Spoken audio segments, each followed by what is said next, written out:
المرسلين والنبيين وعلى آله وأصحابه رضوان الله عليهم أجمعين.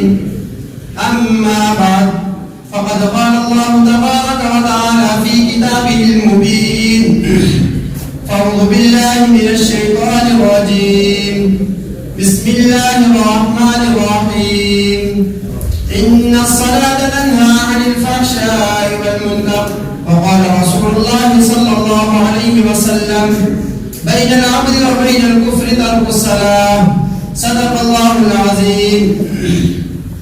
وہ سجدۂ روح زمین جس سے کانپ جاتی تھی، وہ سجدۂ روح زمین جس سے کانپ جاتی تھی، اسی کو آج ترستے ہیں منبروں میں حرام. عزیزان گرامی، اللہ تبارک و تعالیٰ کا احسان عظیم یہ ہے کہ حق تعالیٰ نے ہمیں اس متبرک و منور مجلس میں بیٹھنے کی توفیق دی. بہت دنوں سے قلب میں آرزو و تمنا تھی کہ آپ حضرات کے روبرو نماز کو موضوع گفتگو بناؤں. اس مقصد کو سامنے رکھ کر لب کشائی کی جسارت کر رہا ہوں. میں اپنے آپ کو بہت ہی خوش نصیب سمجھتا ہوں کہ آپ جیسے معظم و مکرم حضرات کے مابین لب کشائی کا موقع ملا. اللہ تعالیٰ ہمیں سما سے زیادہ عمل پیارا بنائے. خالق السماوات والارض نے امت مسلمہ اور اپنے محبوب محسن کائنات صلی اللہ علیہ وسلم کو بے بہا نعمتوں سے نوازا. ہمیشہ تحفظ سے سرفراز فرماتا رہا. ان نعمتوں میں سے ایک اعلیٰ و ارفع تحفہ نماز کا تحفہ ہے. اس متبرک تحفے کی فضیلت روز روشن کی طرح آیا ہے.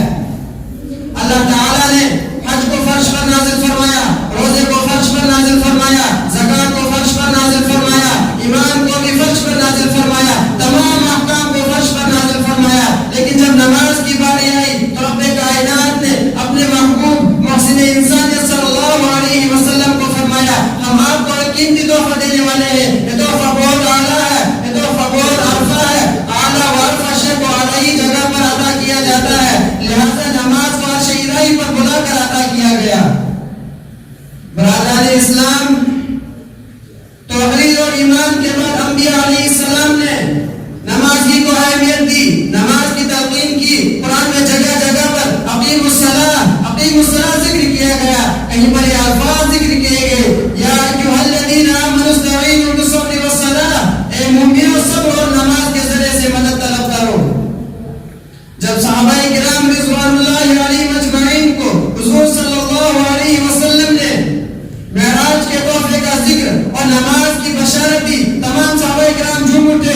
سبحان اللہ، اب تو ہمیں خدا سے مانگنے کا واسطہ اور وسیلہ مل گیا. 5 وقت کی نماز ادا کرنے اور 50 نمازوں کا ثواب ملے گا.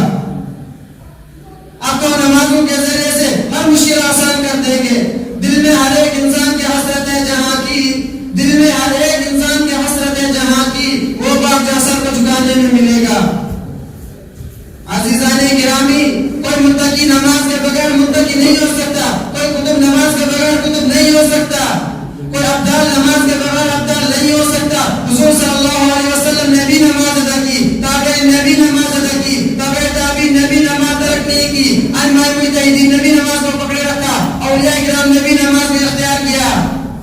برادران ملت، نمازی سے فیصلہ ہوتا ہے کون متقی، کون شقی، کون انسان، کون شیطان، کون مسلم، کون غیر مسلم. یہ امتیاز نمازی سے ظاہر ہوتا ہے. میں بغیر حوالے کی بات نہیں کہتا. مشکوٰۃ شریف اٹھاؤ، صفحہ نمبر 58 پر دیکھو. حضرت جابر رضی اللہ عنہ روایت فرماتے ہیں، محسن انسانیت صلی اللہ علیہ وسلم کا ارشاد ہے: بین العبد و بین الکفر ترک الصلاۃ. بندے اور کفر کے درمیان صرف نماز کا ترک کرنا ہے. جس نے نماز کو ترک کیا وہ اس نے کفر کیا. حضور صلی اللہ علیہ وسلم دوسری جگہ ارشاد فرماتے ہیں: من ترک الصلاۃ متعمدا فقد کفر. جس نے جان بوجھ کر نماز کو ترک کیا وہ اس نے کفر کیا. ان تمام حدیث کی روشنی میں نماز کی اہمیت اثر شمس ہوتی ہے. محسن انسانیت صلی اللہ علیہ وسلم نے اپنی آنکھوں کی ٹھنڈک نماز میں بتائی ہے. الفاظ یوں ہے: قرۃ عینی فی الصلاۃ. جب بندہ رب کائنات کے دربار میں اپنا سر خم کرتا ہے تو محسن انسانیت صلی اللہ علیہ وسلم کی آنکھوں کو ٹھنڈک محسوس ہوتی ہے. اور تاریخ الصلاۃ سے نبی آخر الزمان صلی اللہ علیہ وسلم کو تکلیف ہوتی ہے. بس جس نے بھی نبی آخر الزمان صلی اللہ علیہ وسلم کو تکلیف پہنچائی اس کی دنیا و آخرت برباد ہے. جب بندہ نماز ادا کرتا ہے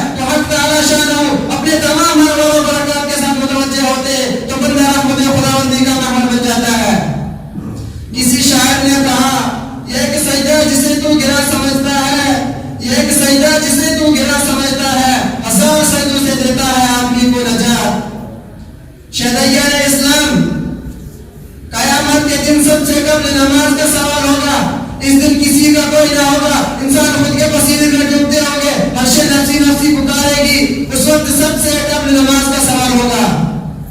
ماہ رسالت سرکار دو عالم صلی اللہ علیہ وسلم کا ارشاد ہے، اول ما یحاسب به العبد یوم القیامة الصلاة فإن صلحت صلح سائر عمله وإن فسدت فسد۔ ترجمہ، یوم قیامت میں سب سے قبل نماز کا سوال ہوگا۔ اگر نماز درست نکل آئی تمام اعمال درست، اگر نماز ہی خراب نکلی تمام اعمال خراب۔ جب نماز درست ہے تمام اعمال قبول، حج بھی قبول ہوگا، زکات بھی قبول ہوگی، روزہ بھی قبول ہوگا اور دیگر اعمال صالحہ بھی قبول ہوں گے۔ میرے بھائیوں، بزرگوں اور دوستوں، اگر نماز ہی خراب نکلی تو سختی کے ساتھ امتحان ہوگا۔ اللہ تعالی ہم سب کا امتحان آسان فرمائے۔ جانساران ماہ رسالت، آج کے دور میں بہت خوبصورت اور عالیشان مسجدیں تعمیر کی جاتی ہیں، مگر ان میں اللہ کو یاد کرنے والے بہت کم نظر آتے ہیں، ان کو آباد کرنے والے بہت کم نظر آئیں گے۔ پہلے مسجدیں تھی کچی تو پکے تھے نمازی، پہلے مسجدیں تھی کچی تو پکے تھے نمازی، آج مسجدیں ہیں پکی تو کچے ہیں نمازی۔